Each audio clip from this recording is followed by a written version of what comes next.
Home Remedies presents how to guarantee hair growth with this remedy. Proteins and especially keratin, which is known to be sulfur rich, are needed for growing strong hair. When added to the hair and scalp, onion juice can provide extra sulfur to support strong, thick and long hair, thus preventing hair loss and promoting hair growth. It's also believed that onions may boost circulation. Apart from that, when aloe vera gel is mixed with onion, then the benefits are endless.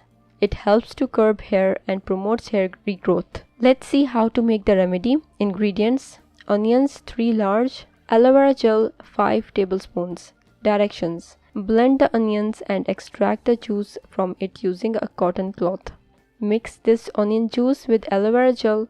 Massage this mixture into your scalp and spread it completely through your hair. Leave it on for an hour and rinse it off with a mild shampoo. You can use this remedy 2 to 3 times a week.